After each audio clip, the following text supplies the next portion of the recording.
Hello दोस्तों, देश दुनिया की दिन भर की बड़ी खबरें और सरकारी योजनाएं, पीएम किसान, बजट अपडेट, स्कीम बेनिफिट, राजनीति और चुनाव अपडेट, रोजगार, शिक्षा, सरकारी वैकेंसी से जुड़ी खबरें देखने के लिए चैनल को सब्सक्राइब जरूर कर लीजिए। चलिए पहली अपडेट की ओर बढ़ते हैं। जी हां दोस्तों, आज संसद में राजनीति के बीच अचानक कुत्ते ने बना लिया सुर्खियों का विषय। जी हां, पिछले दिन रेणुका चौधरी, जो इंडियन नेशनल कांग्रेस की सांसद है, वो अपनी कार में एक आवारा पिल्ला लेकर संसद परिसर पहुंची। उनका कहना था कि उस पिल्ले को सड़क पर दुर्घटना के पास पाया गया था, इसलिए उन्होंने उसे बचाने का फैसला किया। ये कदम और कहानियां दोनों ने संसद में हलचल मचा दी है और सवाल उठे हैं कि क्या पालतू जानवर संसद में लाना उचित है और क्या ये संसद की गरिमा के अनुरूप है। फिर इस पूरे मामले पर प्रतिक्रिया दी राहुल गांधी ने। उन्होंने कहा, मेरा मानना है कि आज कुत्ता ही। इस तंज के साथ राहुल गांधी ने इस विवाद को आज का मुख्य विषय बताया और सवाल उठाया कि आखिर क्यों इतना ध्यान एक पालतू जानवर पर, जबकि देश के पास बड़े मुद्दे पेंडिंग में है। इस बयान के साथ राजनीति गरमाई सरकार की ओर से और विपक्ष में भी। अब सवाल यही है, क्या संसद ने इस पर गौर किया है या ये सिर्फ एक डॉग ड्रामा बनकर रह जाएगा। चलिए अगली अपडेट की ओर बढ़ते हैं। चुनाव सुधार पर 9 दिसंबर को संसद में होगी बहस, वंदे मातरम पर भी चर्चा का समय तय, जाने डिटेल्स। जी हां दोस्तों, संसद के शीतकालीन सत्र में चुनाव सुधार या एसआईआर पर चर्चा कराने की विपक्ष की मांग ने सरकार को मान ली है। इस विषय पर मंगलवार 9 दिसंबर को चर्चा होगी। वहीं वंदे मातरम पर संसद में सोमवार 8 दिसंबर को चर्चा होगी। वंदे मातरम पर चर्चा की शुरुआत पीएम मोदी करेंगे। दोनों चर्चाओं के लिए 10 घंटे का वक्त तय किया गया है। 10 दिसंबर को चुनाव सुधार पर चर्चा का जवाब केंद्रीय कानून मंत्री अर्जुन राम मेघवाल देंगे।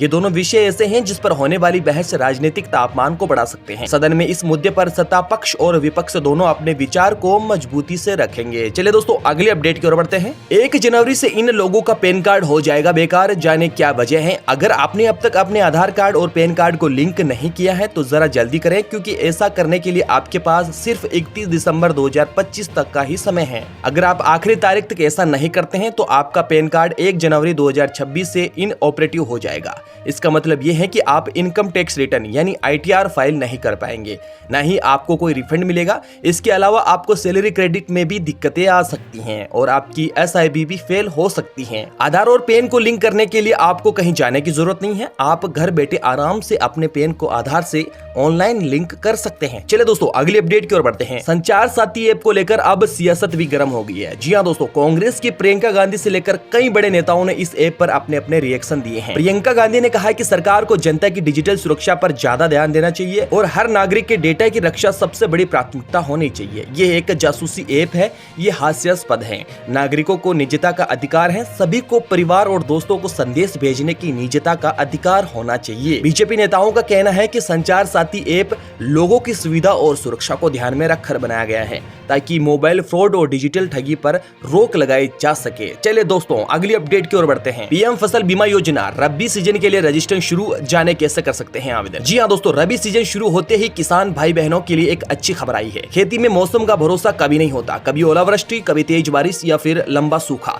खेती हमेशा मौसम के उतार चढ़ाव पर निर्भर रहती है और जोखिम बना रहता है। ऐसे में फसल का नुकसान होने का डर हमेशा बना रहता है, लेकिन अब घबराने की जरूरत नहीं है दोस्तों। जी हां, सरकार ने प्रधानमंत्री फसल बीमा योजना यानी कि PMFBY के तहत रबी 2025 और 2026 के तहत 1 दिसंबर से फसल बीमा सप्ताह की शुरुआत हो चुकी है। किसान अपनी फसल को प्राकृतिक आपदाओं से सुरक्षित करने के लिए आवेदन कर सकते हैं ताकि हर किसान इस योजना का लाभ आसानी से ले सके और अपनी मेहनत की फसल को प्राकृतिक आपदाओं से सुरक्षित कर सके। और इस योजना का आवेदन 31 दिसंबर तक कर सकते हैं। चलिए दोस्तों अगली अपडेट आ रही है मौसम की। 8 राज्यों के लिए अब भीषण शीतलहर के लिए हो जाइए तैयार, IMD ने जारी किया टेंशन देने वाला अलर्ट। जी हां दोस्तों, मौसम विभाग ने 3 दिसंबर से देश के 10 राज्यों में कड़ाके की ठंड की चेतावनी दी है। राजस्थान, यूपी, दिल्ली, बिहार, MP, हरियाणा, पंजाब और महाराष्ट्र के कुछ हिस्सों में अगले 4 से 5 दिनों तक शीतलहर का प्रकोप जारी रहेगा। चलिए दोस्तों अगली अपडेट की ओर बढ़ते हैं। राजस्थान के पशुपालकों के लिए 1 दिसंबर से लगाए जा रहे खास फीवर फ्री बीमा योजना के लिए यहाँ कर रजिस्ट्रेशन। मुख्यमंत्री भजनलाल शर्मा के नेतृत्व में राजस्थान सरकार पशुधन कंजर्वेशन को मजबूत बनाने के लिए लगातार काम कर रही है। इसी दिशा में पशुपालन मंत्री जोराराम कुमावत के मार्गदर्शन में मुख्यमंत्री मंगला पशु बीमा योजना को लागू किया गया है। सरकार का लक्ष्य है कि साल 2025 और 2026 में कुल 21 लाख पशुओं का फ्री बीमा किया जाए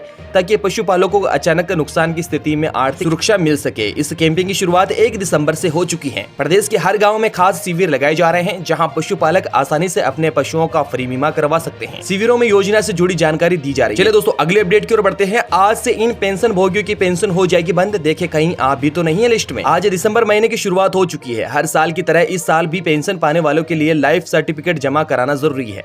सरकार ये सुनिश्चित करने के लिए प्रक्रिया करती है कि पेंशन सही व्यक्ति तक पहुंच रही है।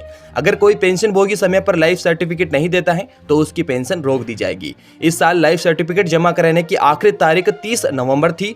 जो लोग अभी भी जमा नहीं करा पाए हैं तो उन्हें तुरंत ये काम पूरा करना चाहिए। अगर पेंशन रुक गई है तो क्या करें? तो आपको बता दें कि चिंता की जरूरत नहीं है। लाइफ सर्टिफिकेट जमा कराने के बाद पेंशन दोबारा शुरू हो सकती है। इसमें कुछ दिन लग सकते हैं, इसलिए बेहतर है कि समय पर सर्टिफिकेट जमा करा दिया जाए ताकि पेंशन में कोई रुकावट ना आए। तो दोस्तों, ये रही आज की कुछ खास खबरें। अगर आपको वीडियो पसंद आया हो तो वीडियो को लाइक और चैनल को सब्सक्राइब करना ना भूलें। न्यूज़ धारा 24/7।